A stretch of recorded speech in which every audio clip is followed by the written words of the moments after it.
Greetings from a fishing village on the Atlantic coast. You've tuned in to podcast Port Wen, celebrating the world of Doc Martin unofficially.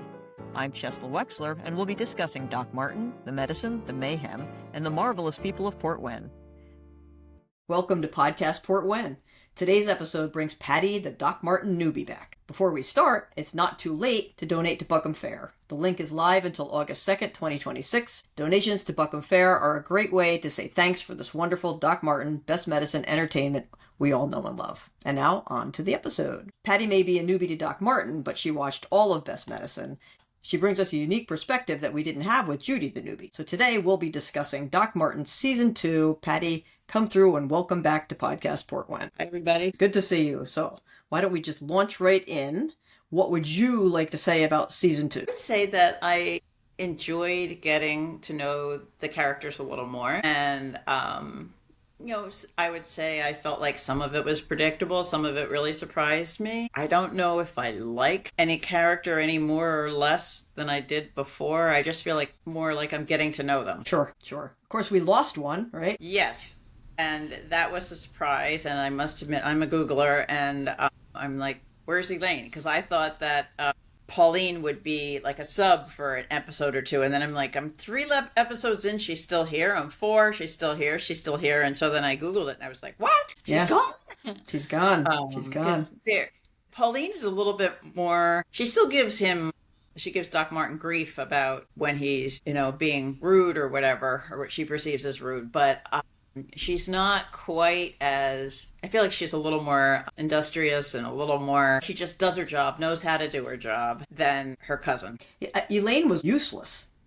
Pretty much. Yeah, and Pauline seems to be professional, but like you said, she still gives it to the doc. Yeah, and I kind of was waiting for Elaine to grow a little bit more than I feel like I ever saw in season 1. So I feel like, I guess in some ways I'm happier with Pauline because she's got enough competence that you can see why he keeps her around, but there's still some comic relief and she's funny or whatever. So I really enjoy the actress, Katherine, I think it's Parkinson. I think she just won an award in England, sort of like the equivalent of their Emmys. So it's nice to see that she's doing well. But yeah, I just love the fact that she worked at a vet's office. Yeah. I'm trained. I worked in a vet's office, yeah. And all the patients are under their first name, and it's like, works great there. And Al, of course, goes for the receptionist. Yeah, that was a little bit interesting, but I guess it makes some sense. Elaine, it just seems like Elaine's not coming back, so he's got to move on. And maybe it's a little weird that he moves on with the receptionist, the same job role, and her cousin. It's almost like, how many new people are there in the village? Yeah. I that's one thing that strikes me episode after episode, because they often end on a walk and you get this beautiful view. And you're like, this would have to be millions and millions of euros homes, like, not euros, I guess they're pounds, but it's got to be, this couldn't be some little poor hamlet because the beautiful scenery, they're so close to water. It would have to be so expensive. And does this really fit? So I have a little bit of trouble reconciling that. The scenery itself, to me, is a character of the show. Yeah, I kind of feel that way. Yeah. I want to make sure I see it every week, every episode, But it really kind of hit home to me. There was the episode where, I can't remember which one it was, maybe 3, where there were brothers that all looked not quite right, and they had salmonella or some digestive, and then their father, who turned out to have, mental health issues, and their house wasn't so great, fallen into disrepair, and they looked, frankly, poor. Mm-hmm. And it was just so hard to reconcile. Could there be a house that poor in this beautiful waterfront area? Yeah. But, yeah. So maybe that's what you're saying. You hit the nail on the head there, that there's not a lot to do there, but like the fishing industry and maybe farming, and they're not super lucrative. And yes, there's houses. And plus, me with my U.S. state of mind, England is old. And yes. There's, houses that in the U.S., if your house is 100 years old, that's ancient. Not true in England, Yeah. So. Yeah, I know. It's fun. My house is 100 years old, and it doesn't look anything like Fern Cottage, which is only from the 1800s. So. Yeah. That's the surgery. But of course, the internals of the surgery are a set. Yeah, and I still notice every time they walk around inside that house how he has to duck for the doorways are so small, and you know. And that is true. I mean, even in the actual Fern Cottage, because we went on vacation and we stayed there. A friend of mine came and stayed with us, and he's like 6'1", 6'2", and he whacked his head coming in from the kitchen into the dining room. Like, yeah. So, but that was just the way the house was fixed up. But yeah, those are the Flints. Wallace and Patty Flint. And Wallace is just one of my favorite characters in the series.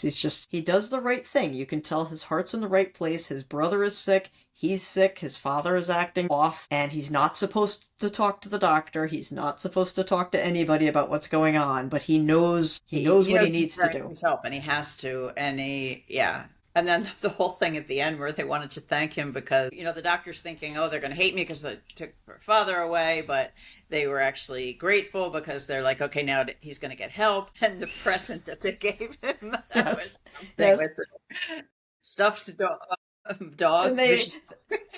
And they have to explain that, no, it got hit by a car. It's not like they can't even see the tire marks or whatever it is. He was trying to be the mother and the father to them and would go in and out of character and Sergeant Mylow's sister Sandra, the holistic doctor, was giving people things that she shouldn't have, and she gave him stuff without ever seeing him. And I get the sense that Mr. Flint was probably not in great shape to begin with, but he was doing his best by his sons after his wife left, and then he loved him in his own. I mean, everything he did, however warped it seemed, was because he cared for them, not because and whatever holistically she gave him, she kind of sort of tipped him over the edge of something into some level of delusion. But I liked Mark and how Mark and the doc go out to the house, and Mark is kind of like, I'm not so sure about this, or this is breaking and entering. I'm not sure if we're actually allowed to be in here. Yeah. Well, you had wanted Mark to have a love interest. I had wanted Mark to have a love interest. Is that what you said? Yeah. That was one of your predictions. Well, that was really sad because that was part I think I could see coming when he has the physical and you find out and that the doctor's going to send it off for tests and you say that's going to come back. Poor Mark. And it did. And then you find out that the girlfriend is pregnant, and the fact that he wanted to ask her to marry him so early and she just jumped on it and said yes raised a red flag to me. So I was expecting something. I mean, I hadn't figured out what it was, but as soon as he went and they had that test, I said, okay, here's what's going to happen. And that one I was right. But, sometimes when something is predictable, I mind it and I sort of dismiss the show like they should be better writers than that. But here, I didn't, if that makes any sense. I get it. When I was watching that episode, and, I'm a big fan of Mark, so it hurt me to see his heart broken this way. But I didn't see her being pregnant coming. Not until he had the fertility tests and you knew that he was going to have a problem. Even then, it's hard because it's hard to go back and try to remember, like, how did I initially think of it because I've seen it so many times. Yeah. But I don't remember feeling like, okay, he's going to be sterile and she's going to be pregnant. Like, how's that going to work? I didn't see that. I did see I'm not that. Sure I exactly saw that coming, but I knew that was going to be an issue somehow. Sure. And yeah. Then you think like maybe she'll break up with him because she wants kids, or like there's all sorts of ways it could go. But I didn't trust her in the beginning, so I didn't think she. Yeah. And the Salvation Army guy, like you're kind of thinking there's a new person in the village and there's a Salvation Army guy looking for a person. Like that plot kind of has to come together somehow because you can't just have this guy come and then leave not having found his person. But we knew everybody else. Yeah, I didn't understand how that worked. I guess I really don't know how the Salvation Army works. Do they go around looking for lost people? I don't know. It almost seemed like more she was being carted away to jail because of, prior fraud. And I wouldn't think the Salvation Army would be involved in that. That would be like police work. Right, and they weren't. That man was coming to not have the police involved because when he was looking for her, I think somebody somebody said, why don't you just check with the constable? And it's like, we try not to involve the police because the family, her mother's dying of cancer and just wants to see her again or something. But even any of that, I didn't know the Salvation Army looked, at all like. I might look it up. I did not know that either. But even if it's brief and I knew it wouldn't last, I was happy to see Mark happy for even a little while. He was thrilled. I mean, he was so excited. Yeah. And then, of course, his when Martin finds out how pregnant she is, boy, did she turn, huh? When she was like, out how pregnant she is. Yeah. Yeah. I mean, I didn't realize that you could tell how old the baby was, and she was just like, "You can't tell him. If you do, I'll sue you."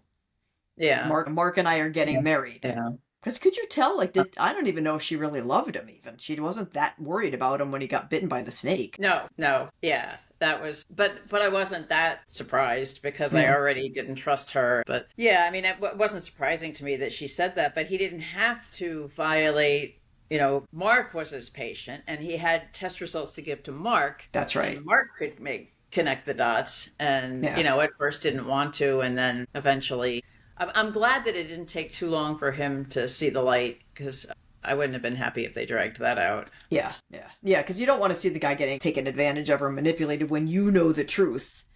Yeah. Right? So, yeah. But thinking of not dragging things out, we've got the whole plot of Al wanting to know if Bert was his real father. Yeah. But it was wrapped up in one episode. That was interesting that it wasn't longer. And, I still have a little bit of an issue with Bert that some of his attempted teasing of Doc Martin, I feel, is a little bit too mean. So, but you know what? We're all imperfect people, so there's things to like about him, and that particular thing I don't like about him. But he clearly loves his son, even if he doesn't always, do the right thing or say the right thing with him, because again, imperfect people. So I kind of wanted that to be okay for the two of them.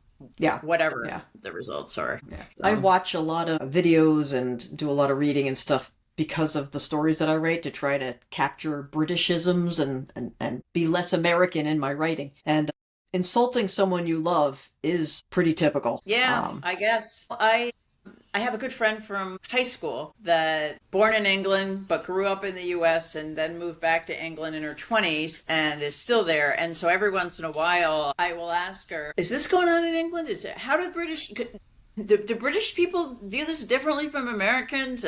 But it's, one data point. So, right. Yep. But I and especially in the last 5-10 years, I feel like the world's changed some. I ask her a lot more questions like that than I used to. Yeah.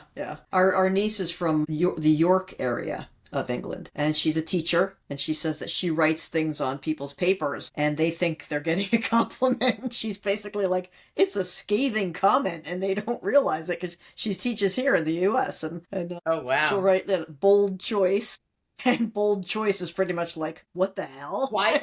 What are you doing? Why did you do that? Yeah. So it's pretty funny. One of the episodes that I don't know if I would say liked the most, but I felt something when Martin's parents came for a visit. My gosh, the mother. Yes. I'm not a violent person, but boy, did I want to slap her. Yeah. She just even if she felt like as a 30-year-old or however old she was when she had Martin, that, she wanted to feel sexy again and she wished her husband viewed her the way he'd used to. She never grew out of that. She never, she just resented her 40-year-old or whatever you're supposed to be son because her husband didn't think she didn't feel like her husband thought she was sexy enough anymore. Yep. And she had no remorse whatsoever. And she was just, I thought, an awful person.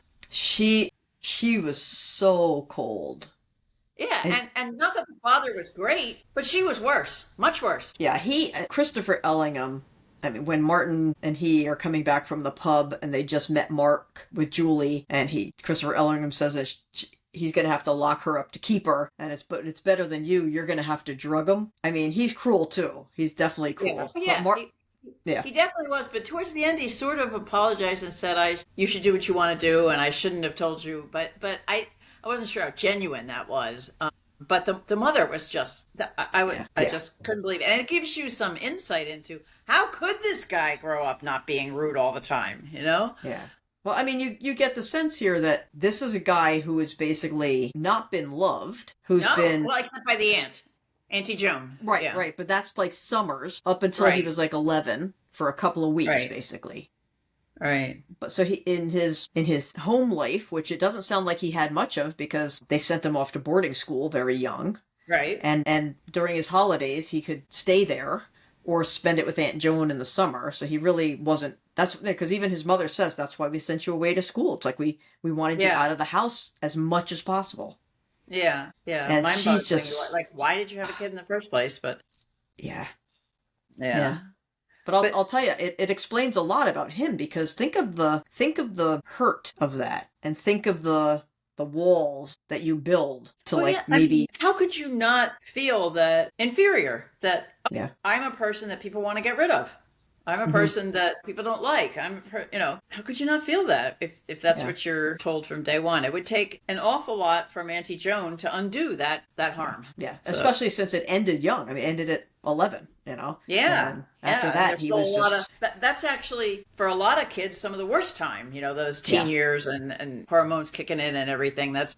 So, to lose her then must have just been tragic. Yeah, and you see that, I guess Christopher has lost all the money on a golf course, right? He invested in some scam golf course, and now he's going after Joan's farm, which he sounds like he wrote off early on, but now he's claiming half of. And I love the fact that Martin says, I'll sell my flat.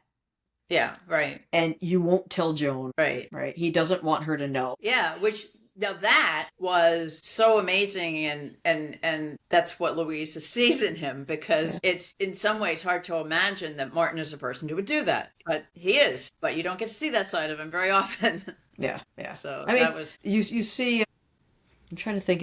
I have to make sure I'm sticking with season 2. Caroline Bosman is the radio host who is they thought she was a drunk, but she actually had diabetes. Yeah, I mean, you see. He has this poor opinion of her because he thinks she's denying the fact that she's drinking. And then when he finally knows what's going on with her, I mean, he goes to her house, he breaks into the house. So you see he's got this incredible care for people. Well, yes, but I could explain that slightly differently. I might say that he has in his mind, I am a doctor, this is my role, this is what I do. So I'm not sure that he's thinking, oh, I really care what happens to Caroline, as a person. I think it was more like, I'm the doctor, she has diabetes, she's in trouble, it's my job to save her. Could be. That's kind of how I viewed it. Yeah, but I guess it explains more of the Louisa stuff and what she sees in him. Yes. Louisa sees it like you do. Yeah. If it's more interpreted that way. Yeah. And then who else did he save in there? I mean, you can see how he tells Mark pretty gently that he's infertile. Yes.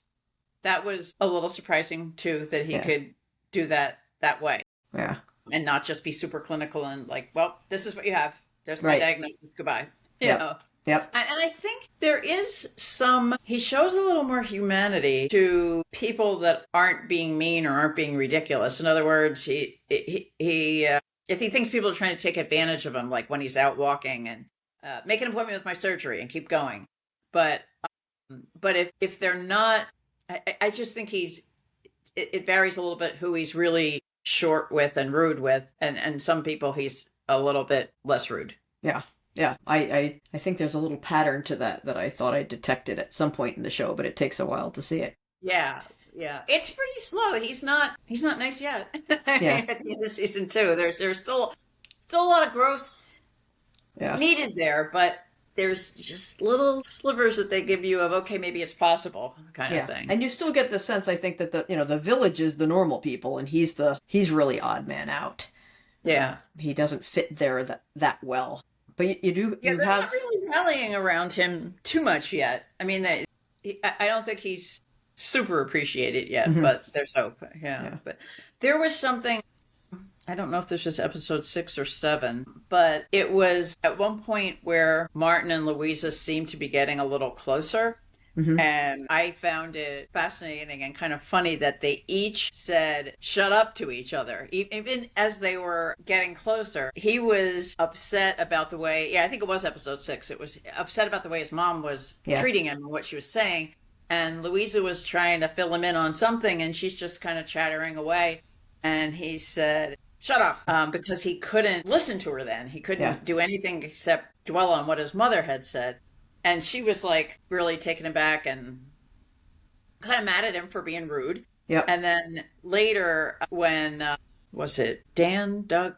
Danny? Was in the ambulance. Yeah. And so the ambulance driver, when people see the two of them around town, it's like, are they together? What's Louisa and Dan? And the ambulance driver is like, are you the wife? And she said no. And Martin repeated what he had been told. And he told the ambulance driver, well, they have a history. And she didn't like that at all, which I was a little surprised she reacted as strongly. That didn't seem, he says a lot worse, put it that way. And she looked at him and said, shut up, Martin. And I was like, within the show, I guess it was maybe next day in the episode, but it was only a few minutes apart in the show. Right. That they both said shut up to each other just as they seem to be getting closer. And that's not usually what. Yeah. What did you think about Danny and Louisa? Because, I mean, they do have a history, right? They apparently, they were an item. That one, to me, I was almost with him. Like, what is wrong with that? That is true. I mean, maybe he didn't phrase it the best way, and maybe he should have let her respond to it. But it almost, I think the guy seemed surprised. It seemed like she wasn't going to say anymore. No, I'm not his wife. And I think the ambulance driver was a little confused, like, because you were with him and it kind of seemed like and I think Martin was just trying to clarify. Yeah. And so I, for some reason, I found that. And I wonder if that was just a sort of a symptom of Louisa questioning her relationship with Danny. Like all of a sudden, what am I doing with Danny? How would I describe it? And would I really rather be with Martin and so forth? But that's one thing overall in kind of across the season. She sees things in him that are good and that she likes and she's attracted to. So it's been enough time. But she knows what he's like. Why is she so surprised when he does come out with something and impatient with it? Like, Martin, that's awful. She doesn't even try to say something like, Martin, do you realize how that sounds? Do you really, but she's like, that's awful. Shut up. And she runs away. Yeah. Yeah.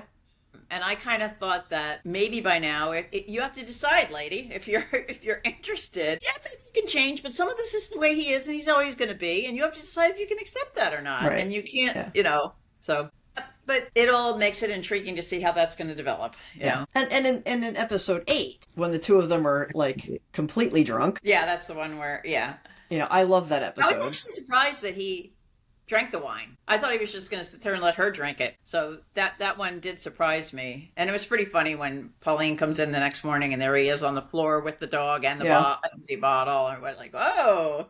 Well, I thought the two of them, Martin Clunes and Caroline Catz, did a masterful job being drunk. Because it's so easy to just, really exaggerate, slur, But the two of them just looked like they knew they were drunk. They were trying to enunciate carefully when they were speaking to one another. And she does call him, you're Doc Martin, just like it says on the tin. Martin Ellingham, you're a stick of rock, which I had to look that up. There's a cool video on that. If you look at the cross section of a stick of rock, it has like a picture or a message like writing on the end of it. So like, let's say the stick is like that round piece of candy, and the whole way you're eating it, those words or that design are the entire way through the candy. So when she's saying you're like a stick of rock, it's like you're consistent all the way through. It's exactly what I see, and I'm not going to see anything different the further that I dig.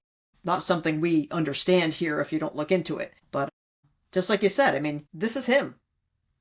Yeah. Monosyllabic, gruff, rude, well-meaning. But he thinks you're beautiful. Yes. And he can't stop thinking about you. That's right. Going back to something we mentioned before, I mentioned, talked about how some of the episodes surprised me and some I thought were more predictable. In episode 5, I did not write down the name of the characters, and I don't know if they were in it before or since, but there was Auntie Jones. It was their next door, the farm next door to that. Oh, Auntie the Jones. Pratts, Phil Pratt and his wife, Her friend was very sick, and she ended up dying while Martin was there, and the husband blamed Martin and seemed like a very rude, mean, unreasonable person, total jerk across the board. You wonder why her friend was even, married to him and so forth. And then there was the truck driver that came in. It's like, is this more chemicals that are going to pollute her farm? And you're like, what is he doing? And I had no idea why that guy was there. Yeah. And they really, fooled me on that one. And I still don't know if that guy, then I started wondering, they still didn't make the man whose wife passed away, the Pratt, seem like an okay guy. Here he had two people who loved him. I just, that was still a little mind-boggling to me. And that he at least had some remorse that he might have caused her death because he said something that shocked her and caused her to die, which Doc Martin said, no, right. That's probably not what it was, but okay. Yeah. But so that one was not a particular episode to me at all. And I didn't see that coming. I really just thought he was probably spraying pesticides on the lawn. Yeah. And I think Phil Pratt was having he was an older man, right? I think he was having a hard time. What he really felt and what his sexuality was, Yeah.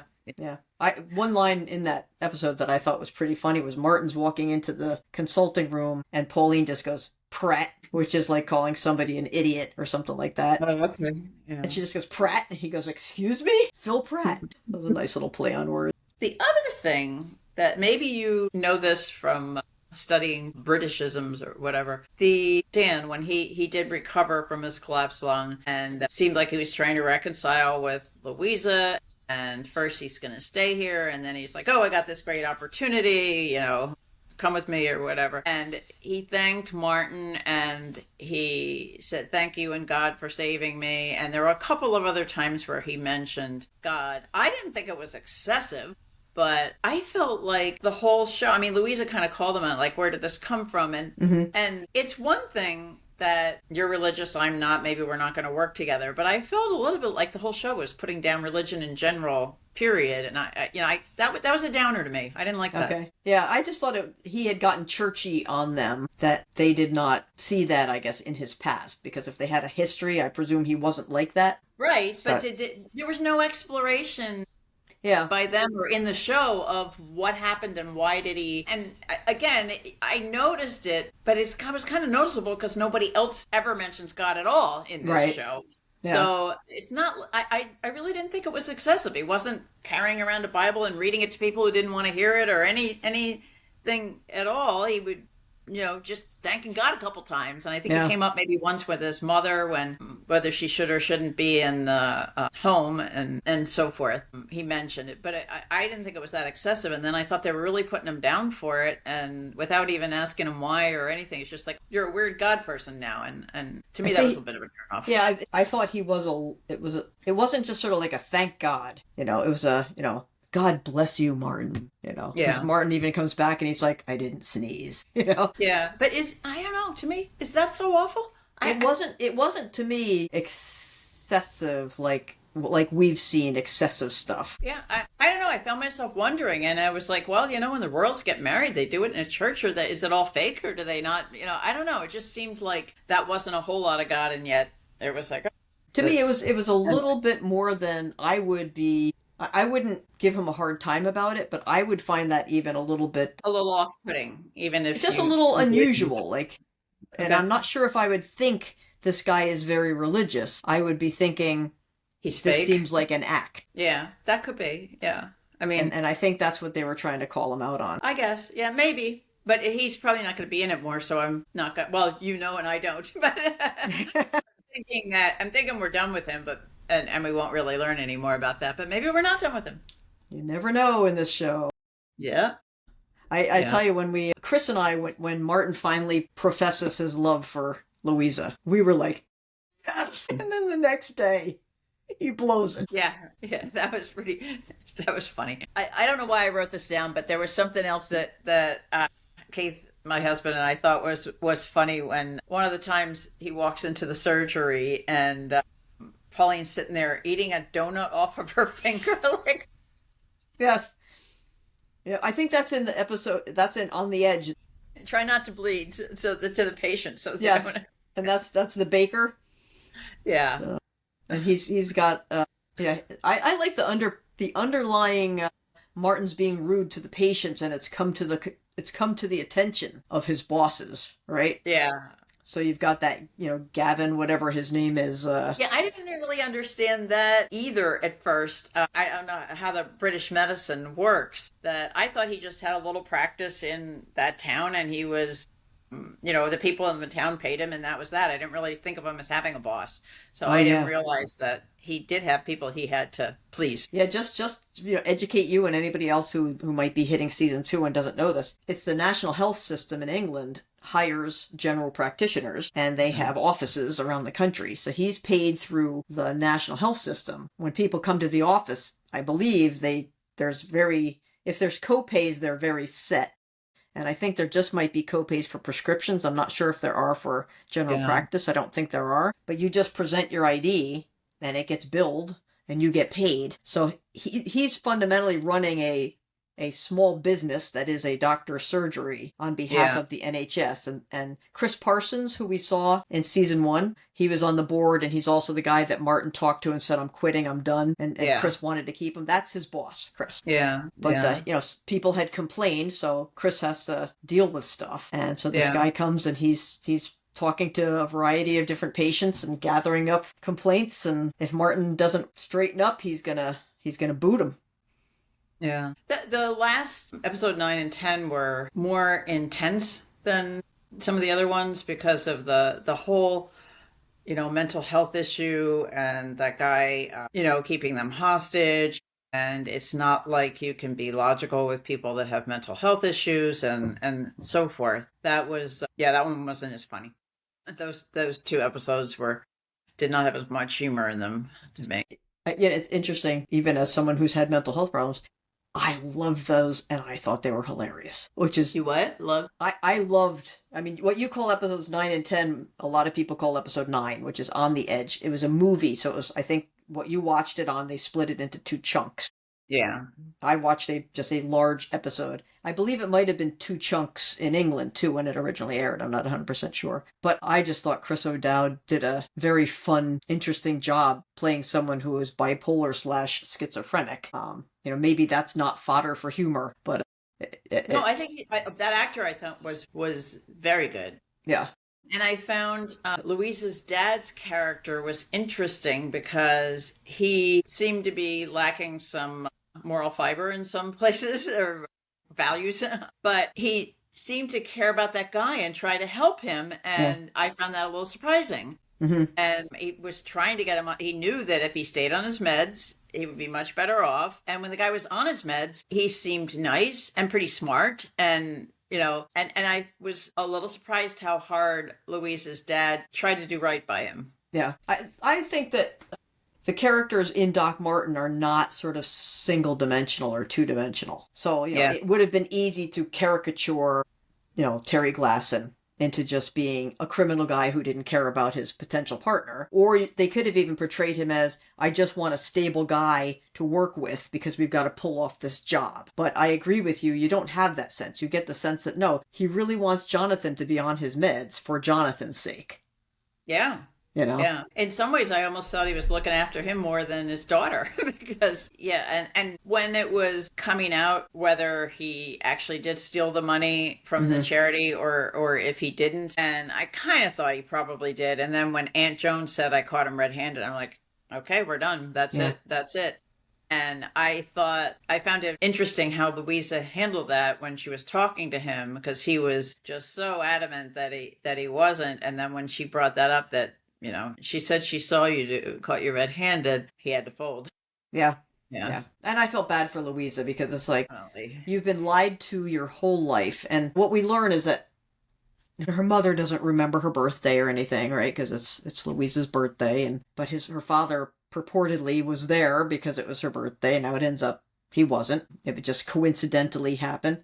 But you get, just like we learn about Martin by learning about his parents and how miserable they were, we can learn some stuff about Louisa, that she's been abandoned as a kid. Her father fled the village when she was young, kind of had to leave. Villagers came to her rescue. And so she's got trust issues, right? Like, who can she really trust? Well, Martin is extraordinarily reliable. So that, I think, is one of the things that she's drawn to. I see what you're saying. Martin's, he's certainly completely predictable and reliable. Yeah. So that steady state, she can be drawn to that, even if there is some rudeness that goes along with it, maybe. Yeah. He is not going to lie to her. Yeah. No, I don't think he's capable of it, because why would you lie? I agree. This is, and also just say it. Yeah. Yeah. Let's just say it.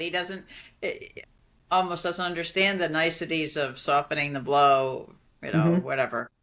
Yeah. I mean, even when you said he was kinder, more kind than he sometimes is when he was giving the bad news to Mark, he wasn't going to not give it to him. And he wasn't he was just going to say it a little more patiently, but he would never have withheld anything And when she basically says, I'm pregnant, I'm going to marry Mark, you're not going to tell him, I'll sue you.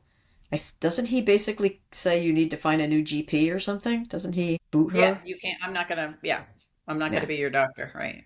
Yeah, so he's got a heck of a lot of integrity, and I think that's something that Louisa values because it's been denied her. Like, even Danny. I mean, Danny's like, let's stay in my mother's house, we'll refurbish it, we'll get married, we'll stay here, and then in the blink of an eye, he gets a good job offer, and it's like, I'm going here, you can come with me. I'm sure you'll get a great job. I really don't care what you want. Right.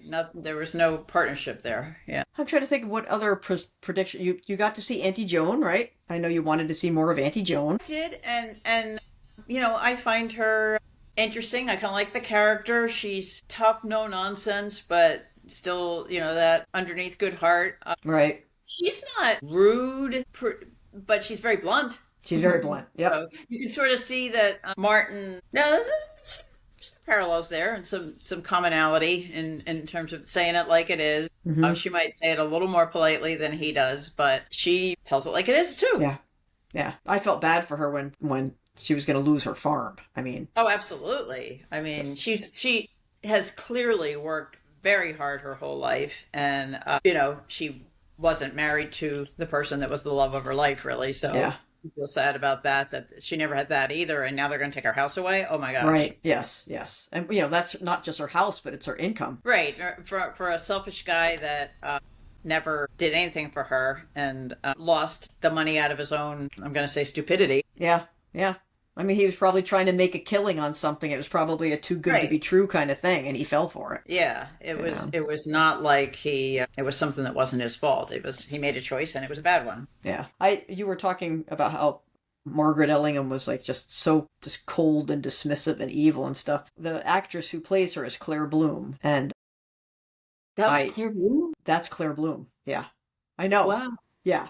And she is phenomenal. She is just so good at her delivery. I mean, I'm blathering here. I tend to really gravitate towards actors who can vanish into a character and just play a whole bunch of different roles equally effectively. And so I saw her in this, and then I just happened to be looking around, and I'm a big Anthony Hopkins fan, and one of the movies that he did was Shadowlands, and he did it with Deborah Winger, and it's about C.S. Lewis and his marriage to this person who he kind of marries more like for her convenience, but then he discovers that he actually loves her. And Claire Bloom was in an earlier version of that, and it was called Through the Shadowlands, and she plays Deborah Winger's part, which is the love interest. And she plays an American who's just lovely, and she's got a perfect American accent. She's a lovely woman, and it was just, yet more demonstration of like, that's exactly the kind of actor I want, is somebody who can just be the person, vanish into the role. Was his name Hugh Laurie? The guy, you were a fan of House, right? Yes. And so I had not heard of that guy until I watched the TV show House. And then when I would see him interviewed on a talk show while he was still on that show, I was like, what? Yeah. What? Yeah. Because, oh my gosh, he's British? That's right. Yep. He totally, I mean, not all actors do this, but he was totally House. I mean, I couldn't have imagined him as anything else. And then afterwards, I think it was Stuart Little. There was some kids movie that I think it was before House, and I had seen it with my kids when it came out, and then it was on TV again later, and I was like, That's House. Oh my gosh, that's the same guy. Oh. So I know exactly the feeling that you're talking about. You've got to watch Jeeves and Wooster then, if you want to see something that's completely different. But I'll tell you, I am in deep mourning this week, and I mean this from the bottom of my heart, because I love Sam Neill. Yeah, I knew that he was your favorite. Yeah. And it's like, I am so annoyed on his behalf, because he had said that he did not fear death, but that it would annoy him because he just has more things he wants to do, and he loves living. And he just beat cancer in April. And because his immune system was still suppressed, he got pneumonia. And it's like, I am furious. Because what a guy. I mean, he got so many people through, this is a complete tangent from here, got so many people through COVID with his silly little Instagram posts where he would just visit with his animals or sing very poorly with the ukulele, but just such a sweet, sweet, sweet, sweet guy. The kind of guy you feel like you know him from what you hear about him, but he just seems like a very genuine person, and that's just, Godspeed Sam Neill. So we talked about Aunt Joan, we talked about Danny and Louisa. So now we've got 2 strikes. We got halitosis in the cab, and we've got basically you're a stalker. Where do they go from here? What was the second one? You're a stalker. You're a stalker, yeah. Oh, it's all temporary. Yeah. I think that I'm confident that it will progress. Okay. What about, do you think Alan and Pauline have a chance? He seems more interested than she does. In some ways, yeah, I don't know. Yeah. He did something either way. He did something pretty nasty. I mean, to not mail her application was pretty that pretty was bad. Nasty. Yeah. That was, and that surprised me a lot about him. But so I don't know. And one thing I found surprising about her is that how she wanted to be. I think they call it lifeboat. I guess that's like the rescue people. Mm-hmm. How she was so interested in that and so delighted to be like chosen and maybe wanting to go to nursing school and stuff. So that was those were more reasons why I thought she was pretty different from Elaine. Yes. There's much more substance to her. Yeah, she's got career aspirations. Yeah, it made me wonder if the writers felt like they overdid it with Elaine because she was just so useless and wanted the new character to be not quite so useless. Well, obviously, if you bring in a new character, they're not going to be a carbon copy of the old one, but there's definitely a lot more to her. Yeah. So let's segue into the best medicine comparisons, since we're talking about a couple. Yeah, so we got Elaine and we've got Elaine and Pauline. So yeah, now I feel like the Elaine in Best Medicine had a little more to her. She wasn't totally useless the whole time. Mm-hmm. And I must admit that I Googled when I figured Elaine's not coming back to Doc Martin. Is she coming back to Best Medicine? Or are they going to bring in Pauline for that? It seems like Elaine's coming back, so they're not making that switch in Best Medicine, which I found interesting. And let's see, what was the other thing? The other one that really struck me is Mark. I feel like he's so different. He is endearing and he's got almost like an innocent quality about him in Doc Martin. He really wants to do the right thing. And at the same time, even with that innocent quality, he doesn't seem inept as a constable or whatever his sheriff, whatever his title is. He actually seems like he could do his job, and sometimes he does. When it comes up, he does. There's not as much. They don't have that much crime, but he seems competent. Yes. But and you really want to root for him, and nice guy, and all of that. And I don't know, were they going for that in Best Medicine? If they were, I feel like they missed the mark. Yeah, I don't know. Missed the mark. I really, that whole, what I consider fake macho that I feel like the Mark character is in Best Medicine is not there. It's not that way in Doc Martin. Yeah, I agree. There's the Mark Mylow. The Mark Mylow of Doc Martin is one of my favorite characters. And Mark Mylow in Best Medicine is one of my least favorite characters. Right. It's very interesting, dichotomy with that. The Elaine Pauline thing, what I think they did in Best Medicine was they decided we're not going to make a personnel change. We're going to have a character who can grow from being sort of kind of obnoxious at the beginning, but has depth and can learn and become more like Pauline.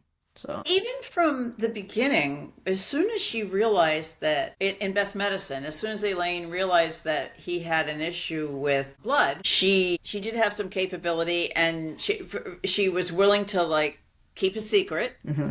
and help him. Yes. And she seemed to have some ability to help him, whether or not she wants to go on and be a nurse like Pauline does. There was some competency there that showed fairly early on in there. And you think, okay, there's growth. And then she goes and does the things with her movies and becomes silly again. But even though there was that, and he had to yell at her to stop doing that, but then she would do her work and could do at least some of it. Whereas the Elaine and Doc Martin, I felt like I kept waiting for the growth and didn't see it. But no, I mean, she did no good. I mean, I can't think of a single thing Elaine did well in season 1. Yeah. You know? Yeah. And yet the village pulled for her, maybe just because she was one of them, you know, loyalty without a lot of logic behind it. But I wondered, from what I read, it seemed like the actress just wanted to do something else and left in Doc Martin. So they weren't necessarily intending to switch. Oh, really? And okay. I don't know that we could have taken 10 seasons of Elaine that way. She would have either had to have growth or been fired or something. I was not unhappy to see Pauline. Yeah. No, I agree. I would say that, you know, you're now through 15 episodes of Doc Martin and 13 episodes of Best Medicine. So, you know, in essence, they're pretty close. We've seen some common plot lines. I'm trying to think. You saw the Al and Bert one came up here. I'm trying to think, what else did we see in season 2 that we saw in Best Medicine? It's digestive illness, but it wasn't the same in both, but it wasn't really the same. There was the very early in season 1, there was the wife with the older husband and the younger lover and passing on the illness, whatever. There's actually less plot lines that are identical than I was expecting. I don't know. Maybe. Yeah. Either that or I'm not remembering the Best Medicine plots as well. You'll find small plot arcs sort of here and there.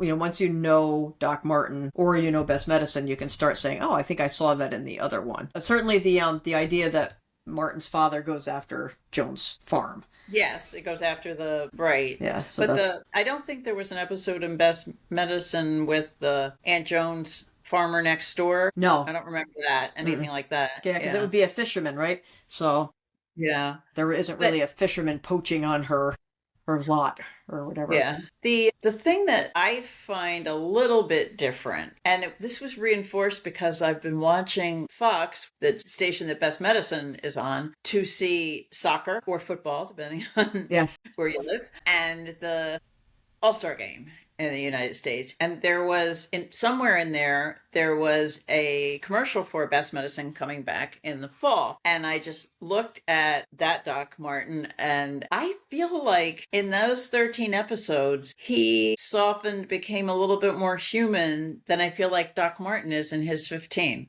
I would say that when he shows up to the village, he's warmer than Doc Martin. Even in the very beginning? Yeah. The Doc Martin and the British one is less human, further off, you know, ruder and you know, it needs more changing to have that relationship with Louisa. Yeah, I think the idea, I don't think they thought an American audience would necessarily put up with somebody who was as gruff and rude and obnoxious as Martin Ellingham. Maybe, but House was that way, and that TV show lasted quite a while. But he was only rude to the staff, right? He wasn't rude to the patients. I think he was some. Was he?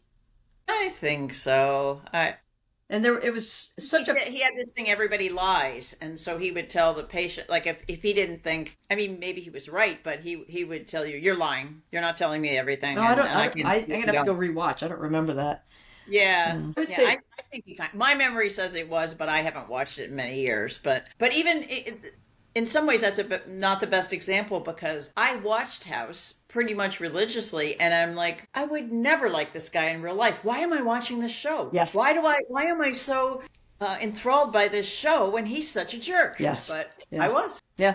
Yeah. And, you know, my impression when I came from watching Doc Martin to watch Best Medicine was when Martin Ellingham shows up in Port Wen, he is so different, you know, socioeconomically, with education, the car he drives, everything about him is just like posh elite guy. And he shows up and he's in this rather decrepit house and surgery. Like, he inherits all of this horrible equipment that he has to completely refurbish. He's not living in a good place. You figure he was living in London. He had a posh flat, and the villagers there they're quirky, but they seem like normal people. Whereas in Best Medicine, one of the first things that you see is a harbor full of sailboats. Yeah. Right? And it's like, he doesn't seem that far off, you know? And he seems like just a guy who wants to be left alone. He doesn't seem like a belligerent guy with a chip on his shoulder, which is, I think, Martin Ellingham seems to have a chip on his shoulder. I think that's a pretty accurate. Yeah. And maybe that's why he didn't have as far to move. Exactly. You know? Needle didn't have to move as far. Yeah. But it really struck me, having just finished season 2 and seeing that commercial. I was like, whoa, he's definitely more human than the guy, you know. Doc Martin, the British Doc Martin has farther to go. Right. But think about the parental relationships now, right? So you see Martin Ellingham has these horrible parents. Horrible. Well, the other ones were bad too, but I don't remember the mother being as bad. And I remember thinking they're disappointed in him because he's not doing surgery, and they're selfish because it's really in Best Medicine, it's like, you know, your mother can't get her hair done. But the two of them, the mother and father, love each other and are together. Right. And but you didn't seem to I didn't get the feeling that the mother resented him ever since the day he was born. Well, no, I mean, it's a completely different plot line. So Martin Ellingham has horrible parents, and there is no sister who dies in a car accident. No, right. Whereas the whole blood phobia thing has its roots in this sister dying in the car accident, and that kind of is what explains the parental dynamics in Best Medicine of, we've never talked about this. Yes. And you get the feeling in Best Medicine, it would be interesting to see if that gets developed more, that if his sister had never died in that car accident, that his parents might have been quite a bit different, that they reacted maybe in a bad way, but in a human way. And maybe they, you know, if they had therapy or something along the line back then, things could have been different. But at least you felt like there was a reason, and you could feel a little bit sorry for them too. Now they still had the money issue, and were going to stick it to the aunt. Right. So that wasn't so good. No. So, you know, it's not like you really liked them, but it wasn't so awful. Correct. Yeah. I thought that the parents in Best Medicine, they have redeeming features, and there's fondness between his mother and Martin, because at the end she's like, I'm sorry, Martin, right? But there's also tension, and the tension, I think, is because they have this enormous thing in their history that they just haven't worked through. And I still have a theory that Martin had something to do with the accident. Probably, not something he meant, but you know, they just seem like they blame him for everything in Best Medicine. Yeah. Like, Martin, what have you done now? Martin, what did you do? And it's like, has his whole life been, Martin, what did you do? Yeah. Yeah. Who knows? I mean, we'll find out September 22nd. At least that's the first time we'll know anything new. Episodes it was renewed for? Or? I think it was going to be 12, but it ended up being 14 or something like that. Yeah. I believe Josh Charles, they didn't want to do a full 25 or whatever it was. Oh, really? I think the actors thought that would be a lot of work. Now, maybe they'll do that in the future, because if they are going to get renewed a little earlier, they have more time because, I mean, because they came on in January and they went through April, May, and then it's like, okay, we got renewed. Now we got to film a bunch of episodes. Yeah. Cool. So you're going to keep watching Doc Martin? Yeah. I'll keep going. Yeah. And do you have any predictions? I think that Louisa and Martin are going to be on again, off again, on again, off again. That would be one of my predictions. Does Danny come back? I'm not sure. I'm less sure about Pauline and Al, and that actually that's a different. I kind of liked Al a little better in Best Medicine. I don't think Al in Best Medicine would have done that. Al in Best Medicine seemed to only want the best for Elaine, even if it didn't involve him. And Al in Doc Martin was a little more selfish, I think. Yeah. Do you think Danny or Mark complicate the Martin and Louisa relationship going forward? In Doc Martin, it doesn't seem like Mark will. Okay. But Danny, like I said, I kind of thought they were done and he was going to go away, and that was that, and that she realized that even if he doesn't go away, he's not for her. But maybe I'm wrong. I don't know. What about And maybe if, I guess I could sort of see, now that you mention it, if Martin does something that annoys Louisa, which I'm sure is going to happen, and Mark is there, that she could say, "Hey, why don't we go to the dance together?" or whatever, and that I could sort of see, like, what do they call it, rebound guy or Sure. whatever, Yeah. but not like permanently. Okay. Not that would be my guess. Yeah. And I think episode 9 ends with Martin agreeing to having to go to this class to have a better bedside manner. Right. Right. So that'll. Well, he kind of had to, because he was kind of forced to, and then he said he would do anything just to, because they were in a hostage situation at the time, and but then he kind of had to stick to it. But yeah. One of my absolute favorite quotes from the entire series is when that Gavin guy first introduces himself, and a bird poops on Martin, and he takes the guy's card and he just scrapes it off and throws it out, and scrapes it and throws it away. Like, that's how interested he is in that guy. Yeah, but then he goes, "Can I stop you right there?" and walks away. I am dying to use that on someone someday. As a joke, or someone that's acting like a jerk? Someone who's acting like a jerk. Can I stop you right there? Cool. All right. Well, then we will reconvene for season 3. You let me know when you're ready. And in the meantime, folks in watching or listening land, if you have an opportunity to throw some bucks at Buckham Fair, that would be great. Thank you very much. I appreciate you always. Please feel free to reach out through the comments, like the episode, subscribe to the feed. I read and respond to all the comments. Those are so much fun. We have a nice little community out there, so please keep doing that. And then, Patty, thanks so much for your time. I really appreciate you. You're welcome. See you soon. Sounds good. Thanks for joining Podcast Port Wen. Podcast Port Wen is an independent fan production, not affiliated with, endorsed by, or sponsored by Buffalo Pictures, ITV, Fox, or the creators of Doc Martin or Best Medicine.